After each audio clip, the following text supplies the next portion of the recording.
굿모닝 마켓입니다.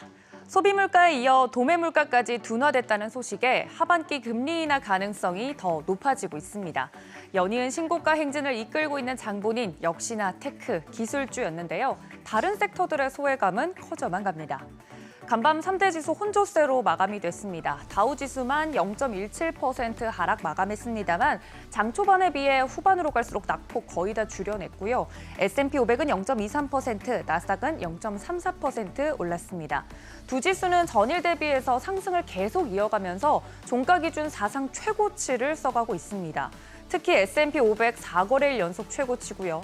나스닥은 14,000선 돌파 소식 전해드린 지가 엊그제 같은데 어느새 17,000선을 훌쩍 넘었습니다. 전통적인 기업들이 주를 이루는 다우지수의 경우 하반기 경기 침체 가능성을, 나머지 두 지수는 금리 인하 기대감을 각각 반영한 것으로 보입니다. 시총 상위주들 흐름 보시면 말씀해 주신 대로 이 AI 대장주들의 왕위 쟁탈전이 정말 흥미롭습니다. 종가 기준 애플이 시총 1위 자리로 귀환한 모습인데요. 금리 하락과 아이폰 판매 증가 기대를 반영하면서 장중에는 1.7% 넘게 오르기도 했습니다. 하지만 경기에 대한 우려 속에 차익 실현 매물이 나오면서 상승분 일부 반납했고요. 0.55% 상승에 그쳤습니다. 참고로 골드만삭스의 긍정적인 평가로 애플 부품주인 스카이웍과 쿼보 등은 지속적으로 급등했습니다. 마이크로소프트는 AI 관련 종목 강세에도 미 하원에서 사이버 보안 실패에 대한 증언을 할 예정이란 소식에 제한적인 움직임 보였고요. 반도체 관련 종목들은 9위인 브로드컴이 AI향 매출 증가로 예상을 상회한 실적과 가이던스 발표하고 또 10대 1 주식 분할을 발표하면서 급등했습니다. 여기에 엔비디아도 3.52% 오르는 등 쏠림 현상이 유입되면서 상승을 했고요. 주초에 오라클에 이어서 브로드컴도 클라우드 인프라 투자가 증가하고 있다고 언급을 했었습니다. 브로드컴 효과로 필라델피아 반도체 지수 1.48% 올랐습니다. 그리고 구글과 아마존 각각 1.57%, 1.64% 약세 보였습니다. 6위부터 10위도 보시면 메타도 0.93% 하락했고요. 일라이릴리는 1.85% 올랐습니다. 반면 테슬라는 결국 일론 머스크에게 수십조 원의 성과 보상을 하는 안건이 주총에서 통과됐는데요. 또 테슬라 법인 소재지를 델라웨어에서 텍사스로 이전시키는 안건까지 통과가 됐습니다. 정규장에서는 주주총회 앞두고 상승했고요.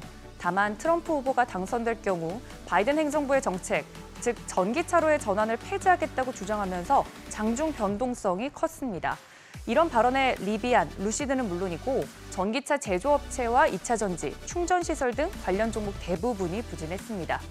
섹터로 봐도 대형 기술주들의 상승으로 테크주가 가장 상승세가 강했고요.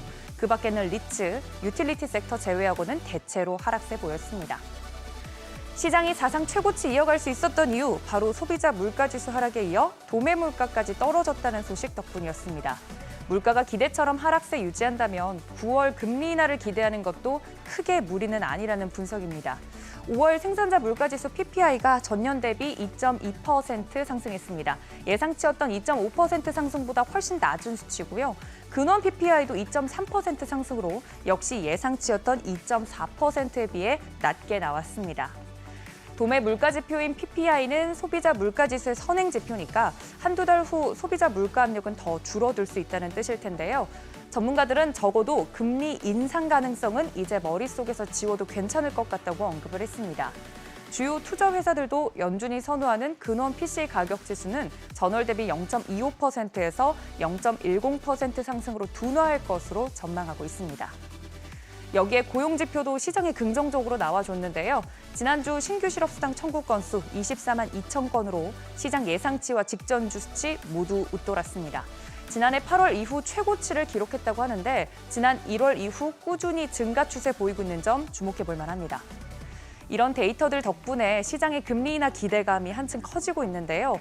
9월에 FOMC에서 금리를 인하할 가능성은 지금 현재 68% 넘게 집계되고 있고요. 연내 2회 인하를 전망하고 있습니다.